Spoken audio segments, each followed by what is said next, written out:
Hey, everybody! Hey, hey, hey! It's Regina. And Teresa coming live to you from... Well, I'm still in Lewiston, Maine. And I'm still in Burlington, Vermont. Awesome. How is it there today, Teresa?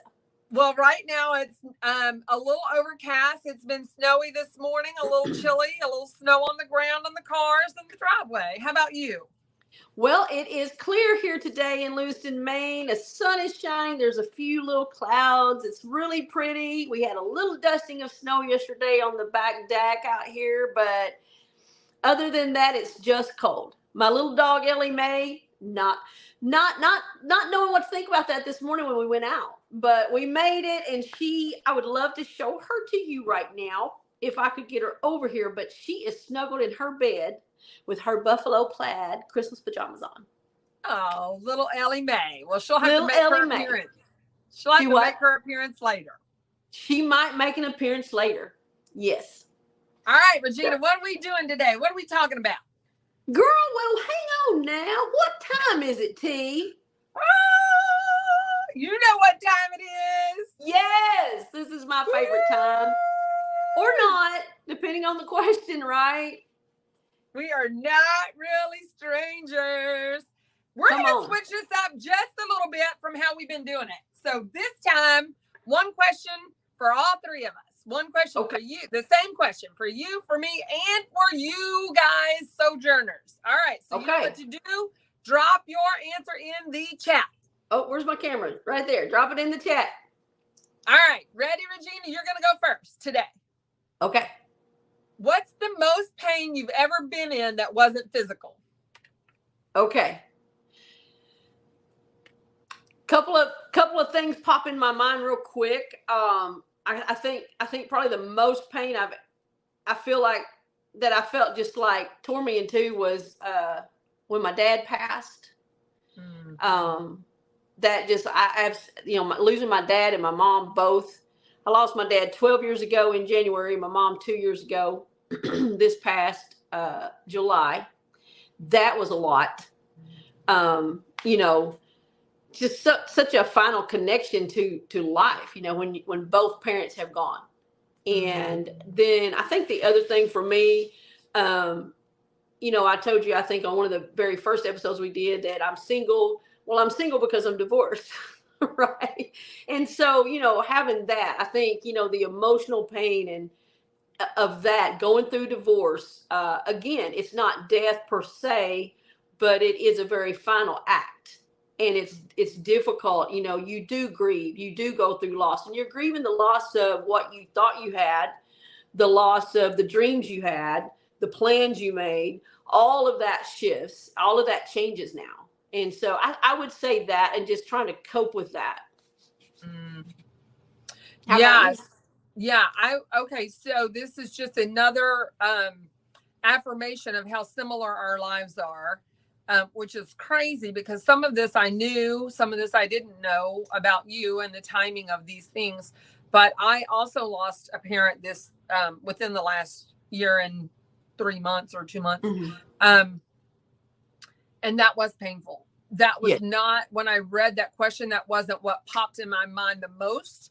And I think because that for me, that's a natural process of life. And I don't want to minimize what that feels like or what that is, because I do feel that every day. I feel that if you are around me at all, that is quenching to my heart. But the thing that instantly popped into my mind when I read that question was my divorce, which was also you just talked about. And so for me, and you just said this too, so it sounds like we rehearsed this, but we have not, which is crazy. So maybe the same question is not the best way to go. But for me, the divorce was a chosen death. I didn't want the divorce. My ex-husband did. And it was a chosen death. So death of a parent for me was a natural process and a process of life. And it didn't mean my dad didn't love me any less. It meant he died and he went to be with the Lord. Right. My ex-husband chose the death of our marriage. And that was heart-wrenching for me. When you talk about the loss of desire for life, I had it. Oh yeah. And so every day when I am triaging a patient and we ask that question, do you wish you could go to sleep and not wake up? Yes, there was a time in my life where the answer of that was yes. And the only thing that kept me able to put one foot in front of the other, and even though I did not do it well, I was still able to put one foot in front of the other, was my 3 children. Sure. And so, anyway, that's the answer to my question. What's the most pain you've ever been in that wasn't physical? All right, Sojourners, drop your answer in the chat. We want to hear it. We are true, authentic friends coming together, talking about life and challenges. And that was deep today. That was deep. Yes. So, okay. I cannot wait to read all of your answers today. And Teresa and I will do our very best to comment back on those with you and dialogue with you. And if you just need somebody to talk to, we are always here for you. And you can private message us at any time through Messenger. We'd be glad to chat, pray, listen, support. Because that's what we want to do on this podcast, is just be real and authentic friends. Today, though, Teresa, we're going to talk all things travel nursing. We are travel nurses. This podcast was made toward travel nursing. And so today is Friday, and we want to just bring something, just talk. Let's just talk about this. And, travel nursing has been around for quite some time. I can remember back when I started my career, we had travel nurses then, and that would have been in 2002, if anybody's counting. And we had travel nurses. One of the things I read in an article in the Minority Nurse, where they were interviewing one of the leaders from Vivian Health. Vivian Health is one of the apps a lot of travel nurses will use to find a new job or a new contract. But she said something in there. She said, travel nurses have been around for 30 years of her career. And when they were around early on, they did things like fill in for strikes, fill in for nursing shortages. But now I think there's been a shift, and we see travel nursing like that is my job. If you said, well, what do you do? I'd say, well, I'm a travel nurse. Right. It is what I do. And, so that's where we're at now. It's almost as if, and I don't know if we can 100% say this, we could say that travel nursing has become its own specialty, quote, in a way. What are you thinking on that? Yeah, absolutely. And, one thing I just now thought about just when you said that was, that is exactly how I explain my career. When people ask me, what do you do? I'm a travel nurse. Even at the hospital, I'm a travel nurse. And it's interesting because patients are now accustomed to what travel nurses are. Oh, yeah. Where are you from? Where are you from? Of course, that's a natural question. Everybody wants to know that. But prior to being a travel nurse, what do you do? I'm a nurse. So I think you're right. I think when we were discussing on Monday's podcast, Tuesday's podcast, yeah, you guys know when you work nights, you're just you don't even know what day it is, coming or going. Everything on gets Tuesday's screwed around. Podcast. Yeah, I'm sorry. On Tuesday's podcast, when we were talking about staffing issues, there was an article that you brought up that talked about travel nursing as a specialty. And I had not thought of that in that way until you brought that up on Tuesday. And I was like, yeah, we are our own specialty. Under not that umbrella. Everybody. Not everybody. Yeah. Not everybody can do what we do. And I don't mean that in a bad way. I mean, it's our personalities. Not everybody can hop into a situation today and be comfortable with that, and then hop into a new situation 13 weeks later. Right. Yeah, it takes a lot of adaptability, a lot of flexibility. And I think, sometimes people try it, and we've seen that. You and I have seen that in the contract we were on. And we've seen that where people came in and they were like, I don't like this, you know. But I think, again, I think that's being true to yourself. You got to know yourself. Can I do it? Can I not? And if I can't, there's no shame in saying, you know what, I tried this and I can't do it. For me, when I started, it was like, I was asked, well, do you think this is something you're going to like? Well, I don't know, but I'm going to try it. If I don't like it, I'm going to come home at the end of the 13 weeks. If I do like it, I'm going to go to another spot. That's all you can do, right? Absolutely. So we've done a little survey with some travel nurses that we know. And one of the things that we inquired about was, what are the pros and the cons of being a travel nurse? Mm-hmm. So, Regina, you want to share what some of your answers were, and then I can piggyback on you. Sure. So some of my answers that I got from my travel nurse friends were, the pros were that they could pick where they wanted to go, and that they had a flexibility of having a longer time off.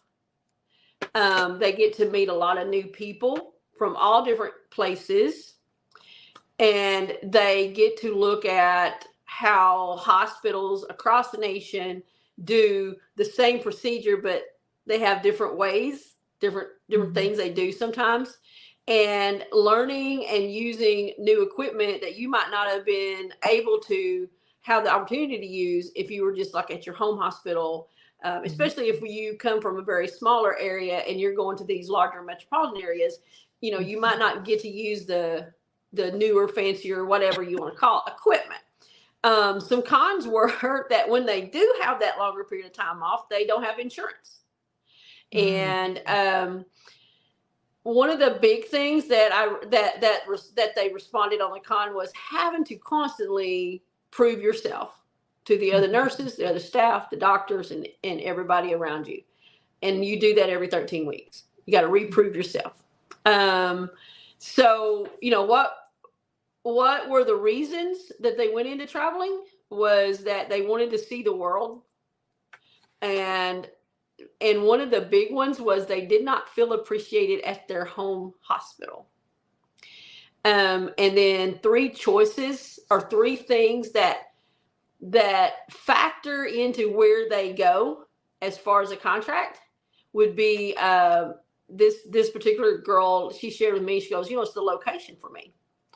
It's also is the money. And she said, to be for sure that the hospital I'm going to does not use Meditech.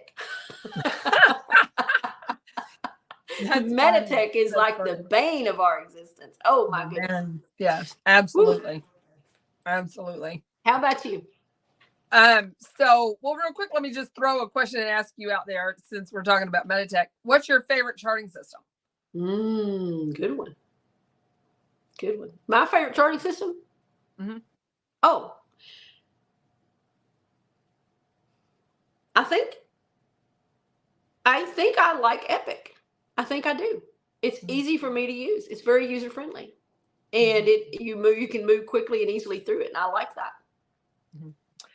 I would assume a lot of people will say Epic. My favorite is Cerner. That's what I initially learned on. It's also very user friendly. So it's my favorite. But if I had to, you know, like, that's what I would say if I had to say. But Epic and Cerner also are very similar in how they're written. And so I'm comfortable with either one. I would agree. Yeah. So that was just a little question I thought when you said that. Meditech, as you said, man, that is a challenge. No, so I am with whoever said that on with Regina's nurses. I am with them. Meditech cannot even be on my list. My recruiter knows that. Mine does too. He knows. No, Meditech cannot be an option. Not doing Meditech, baby. Yeah. All right. So of my friends, when you talk about the top 3 priorities for that you're looking for in your next assignment, most people said that the hospital reputation or / safe patient ratios those two kind of go together with me because that's going to create part of what creates the hospital reputation. Location geographically, like where they want to be, you know? Oh, yeah. Everybody's number two or number one or number two was, you know, the bottom line dollar.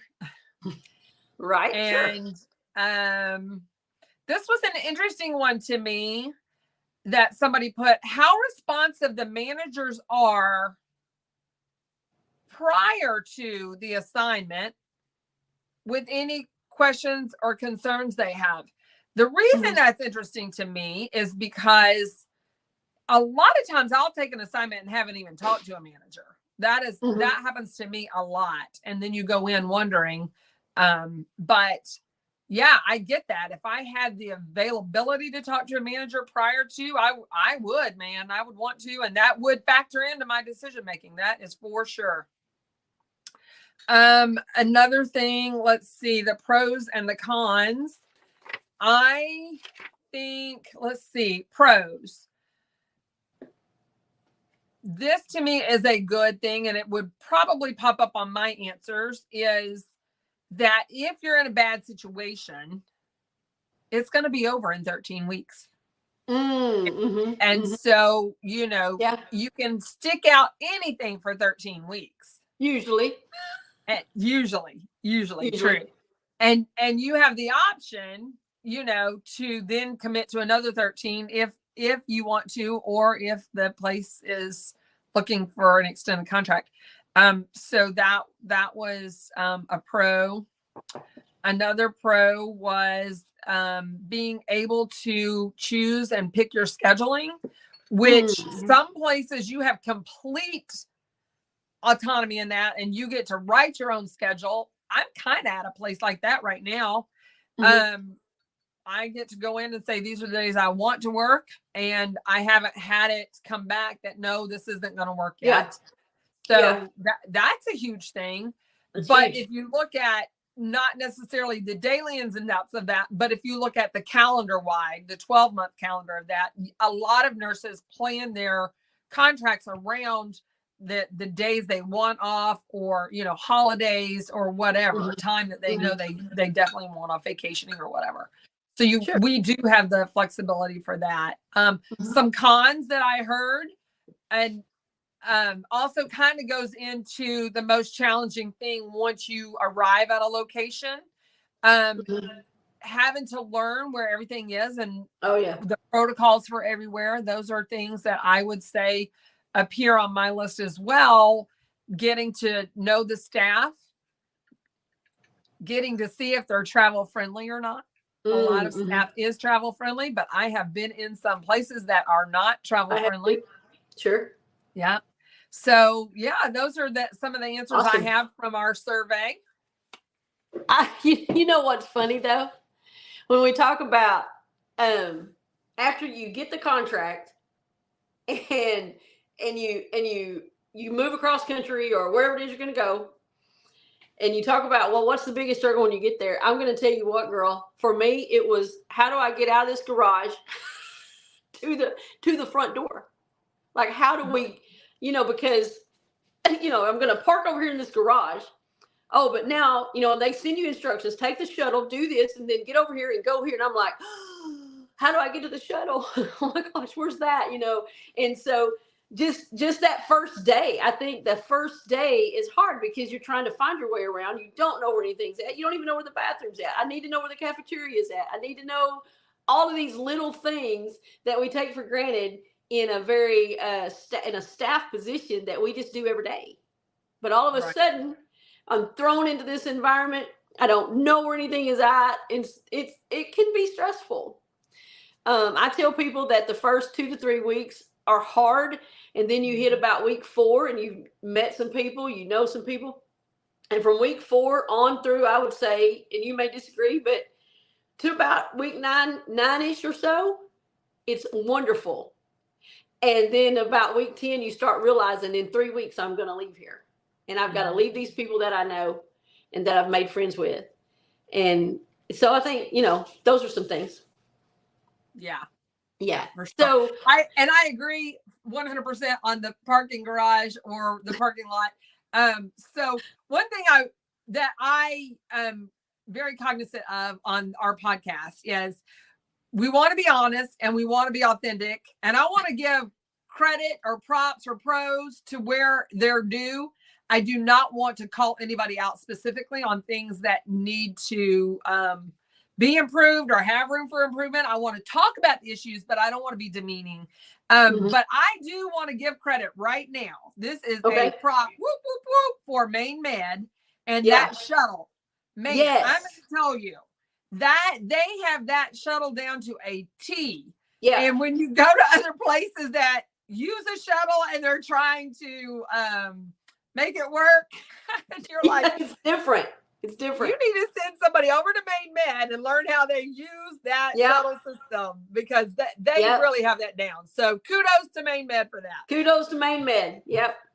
Good deal. Absolutely. Yeah, that shuttle system's good over there. I've been there 9 months. I'm scared to leave because I don't know what the shuttle system's going to be like at my next place.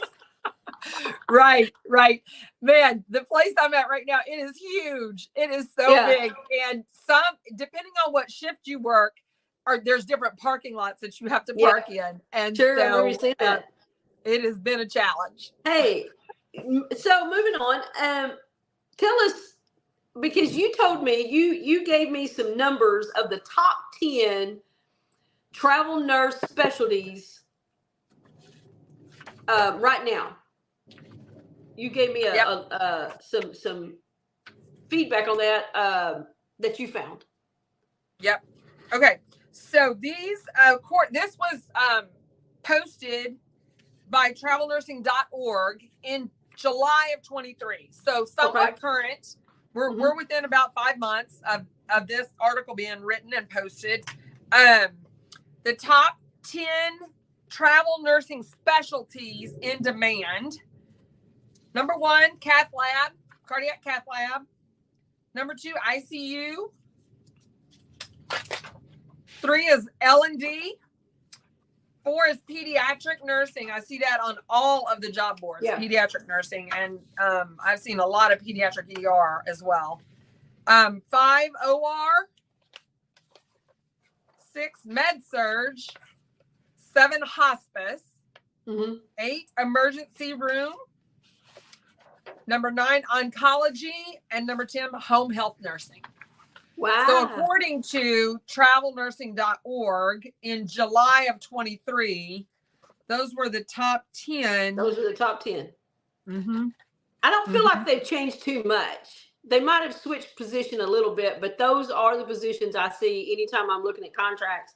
Those are the most frequent contacts. So, T, on our podcast, we kind of have a format we've been doing, and we sort of try to introduce our topic, and then we want to share our personal thoughts on the topic, and then we want to bring it full circle and how do we apply it and intertwine our faith. So you want to tell, why did you get into traveling? Ooh, well, you want to think? Right. No, I know why I got into it. You got it? Okay. I definitely know why I got into it. Again, guys, we're diving in. And I say this a lot. To know me is to know me, because I say what I feel a lot. And I'm going to be honest. And so I started travel nursing because there was a lot going on at my home, a lot within the 4 walls of the 4 perimeters of my home. That became very difficult for me to deal with on a minute by minute daily basis. So, travel nursing, I'm also very aware. I don't want to,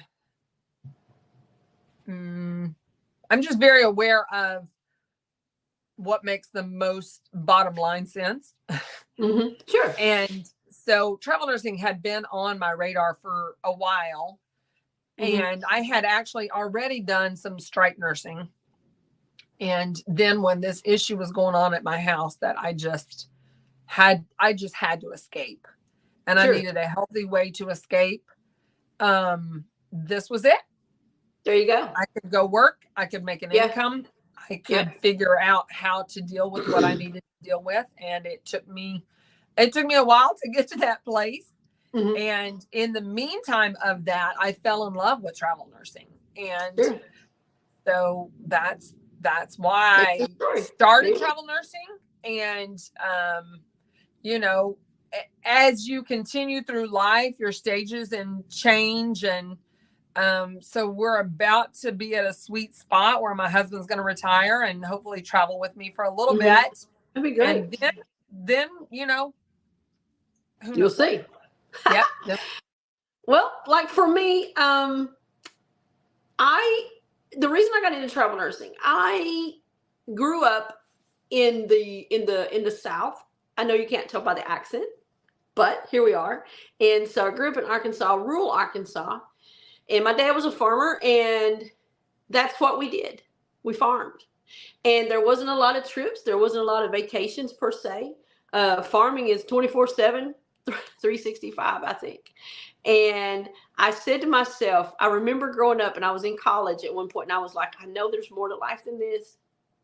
And then I went on through life, and you heard that story on, I think, the very first episode of how I got into nursing, but became a nurse. And when I was in nursing school, I said, one day I am going to travel nurse.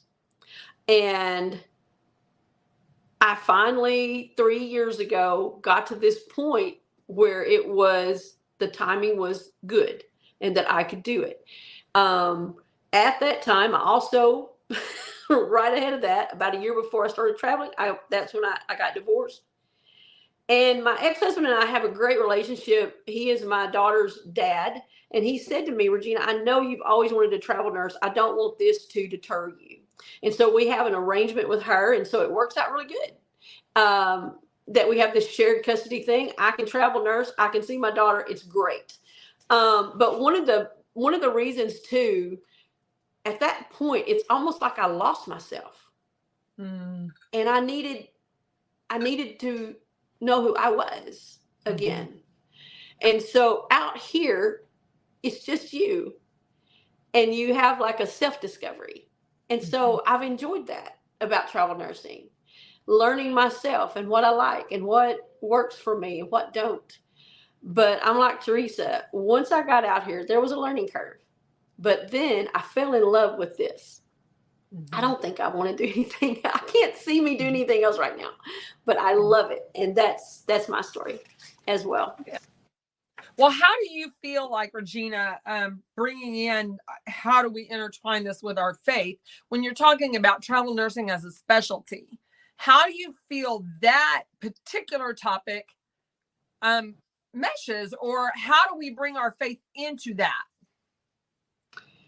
So, travel nursing is, I think, one of the things first we need to say, well, travel nursing is what I do, but it's not all of who I am. And I think when I talk about my faith, I want it to align across my life and not just one specific thing, if that makes sense. So the faith that I have, that I walk in it across my life as a whole. And then I apply it to what I do.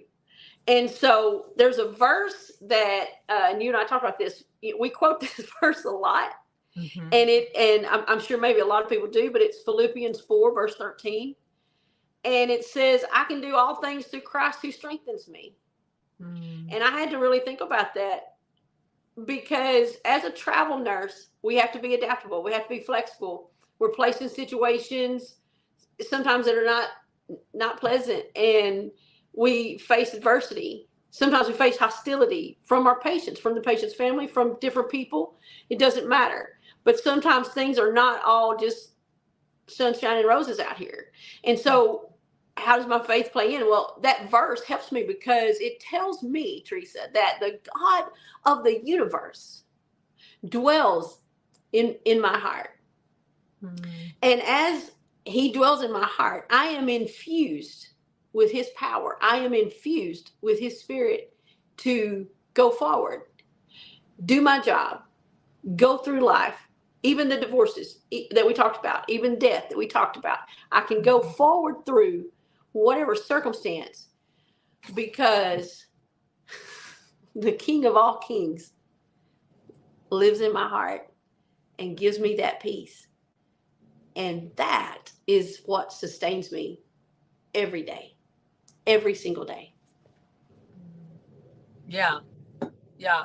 I think the verse I thought about when we started talking about this topic is Romans 12, 4-6. And so this kind of brings everything full circle. It is not travel nursing specific, but it is about, well, I'll read the verse. For just as we have many members in one body, and all the members do not have the same function, so we who are many are one body in Christ, and individually members of one another.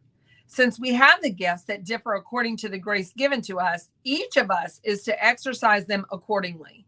If prophecy, according to the proportion of his faith; if service, in his serving; or he who teaches, in his teaching; or he who exhorts, in his exhortation; he who gives with liberal, oh, big word. Big he word. who gives, be able to give. And he Okay. who leads with diligence. Okay. He who shows mercy with cheerfulness.